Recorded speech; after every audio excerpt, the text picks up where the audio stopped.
terms jumping over the past week. Our next guest says there's still plenty more upside here. Joining us now is Dennis Gartman, the editor of the Gartman Letter, as well as a CNBC contributor. Dennis, always nice to see you. Always good to be seen. Oh, thank goodness you said that. All's right in the world. All right, Dennis, how much more upside in gold and euro terms?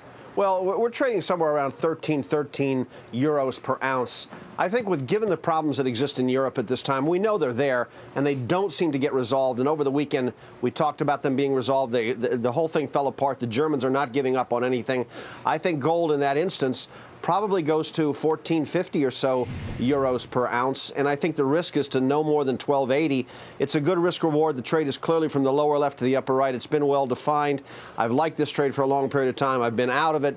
I'm back into it, especially after last week when the Fed said rates are on hold until mid 2300, I think. If we're never going to see lower rates again, and the Fed, all of the reserve banks, the central banks of the world, are easing monetary policy and injecting reserves into the system.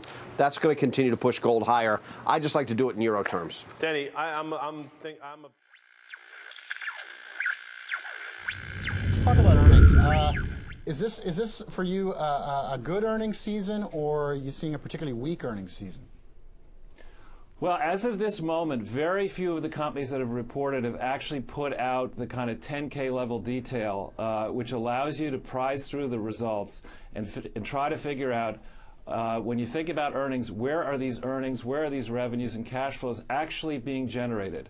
You'll be able to do that for important companies that I follow, GE in particular, in about 3 weeks.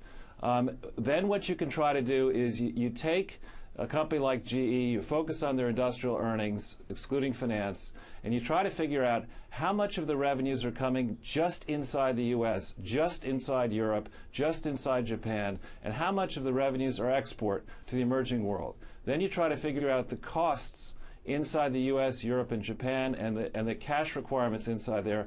And you get a sense that basically inside the aging, advanced countries we call the gray zone, legacy companies like GE, the important, strong, surviving companies of old, are destroying value inside the gray zone and creating value in the emerging world. And that has got to be a troubling concept if you start thinking about it, because it means that the places we think are safe, the United States, Europe, and Japan, actually are riskier, much riskier than you think. And the reason you're lulled into a false sense of complacency is central banks for the moment and governments for the moment in these countries are able to keep nominal interest rates low. We don't think that's going to continue for much longer. Indeed, we think 2012 will mark the first real inflection point where nominal interest rates will have to go up. That's a very contrarian view, Charles, versus what we're hearing. So given that as your backdrop and your thesis, where are you suggesting investors place their money today? Well, back on December 20th, I suggested that it was a good time to add to your position in physical gold. Back then, when gold was just under 1,600, I would suggest again that if you do not have a position in bars, physical bars, outside a bank, this is a good time to add to your position. And I would go as high as 33% of my portfolio in physical gold. The next thing I think is quite interesting, and you were talking about it earlier, is to monitor the VIX. At moments like this, I believe the VIX is lower than it truly should be. And if you're somebody who's trying to trade and make money on dips and flips, the VIX is a good thing to keep your eye on if you can monitor it 24/7, because it is extremely volatile. If you have the patience to dig through financial reports, I would be looking carefully at over-leveraged financial institutions and companies around the world, particularly ones that seem opaque. Because I think in this coming period, we're going to see an escalation in geopolitical tension. We're going to see reality creep back into Europe. I think Greece is going to default. I think eyes will be turning then to Italy and to Spain and to France and to Belgium. And for the moment, the United States is getting a respite because things are so awful in Europe. People are allocating too much capital, I would argue, into the U.S. And as this crisis escalates in Europe, as geopolitical tensions rise in the Mideast, I think people will begin to take a harder look at the United States financial condition. And since January 20th, 2009, we have been going in exactly the wrong direction, fiscally and with respect to monetary policy in this country. And I don't see that changing soon. Okay. Axel Merck, come in on the topic of gold if you can. And take a look at commodity prices, gold perhaps a store of value, or indeed people going into gold because they're worried about what their fiat currency is going to bring them in the future.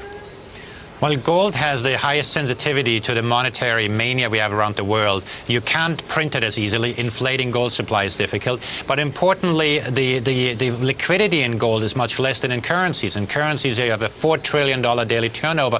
And so gold tends to be much more volatile. And indeed, volatility is what you look for, because any asset class or any asset, when the volatility is low, that means the momentum traders are piling into that. And so the recent volatility we had was a very good entry point if one is more of a short-term trader. If everybody likes gold, then, well, you got to be cautious again. And just like in currencies, when the Swiss franc zoomed up in a one-way trade, we were heavy sellers of the Swiss franc because you don't want to be caught there. But similarly, of course, in other markets, like the long bond in the U.S., we're talking about the fiscal situation. That's a very trouted trade. Because that's where the money's flowing. And you've seen considerable moves down lower in dollar Brazil, in dollar Mexico, in the dollar against Chile, against Colombia, in the Asian countries as well. You see dollar Korea coming lower. You'll see dollar China come lower after the holiday on Monday. I'm getting a theme here. Sell the U.S. dollar, right? Really, well, that's what it comes out to. And you know, what does the Fed want? When the Fed does that and it puts interest rates down to these levels, in fact, they're probably encouraging central banks around the world to get out of the dollar and to get into other countries. When euro It's a race to the bottom for everyone but apparently the U.S., right? I mean, everyone seems to be intervening their currencies through QE or elsewhere. The U.S. is doing it through QE. Other countries do it by coming into the market aggressively. But the U.S. version seems to be of a QE nature, or by pointing to the future and saying it's zero interest rates forever. Like the argument, you say, look, I'm worried about the falling value of the U.S. dollar. Where's the best place to park your money? What currency? Well, you know, the rand is obviously a good South African rand? South African rand, yeah, and I think that's something you can look at for gold. I think that Aussie as well trades well with gold. I think that, you know, our favorite trade for 2012 was to be long gold and long euros. You know, equal long amounts. Gold, long euros. Yeah, I mean, our trade for 2011 as well. These are the things that central banks are short of in their reserves. Right now, they're very long the U.S. dollar. They're short gold, especially the emerging market central banks. Somewhere like China has maybe 4 or 5% of their reserves in gold, compared to you know, any Western country that has over 60% of their reserves in gold. And that's a problem. They need to play catch-up. And you see them playing catch-up aggressively. In fact, this move lower in Euro-China, which is when we came out and we said, look, you've got to be buying Euro-China. I like China. I think the Chinese currency will appreciate. But when Euro-China gets to these levels, you have some sort of change in the world dynamics, which is why you've seen the Euro rally, you've seen gold rally, and you'll see it continue to rally. I think that 2012, the start of 2012 is looking a lot like the start of 2011, when you saw this dip down in the euro and in gold, and then you saw a big shoot higher.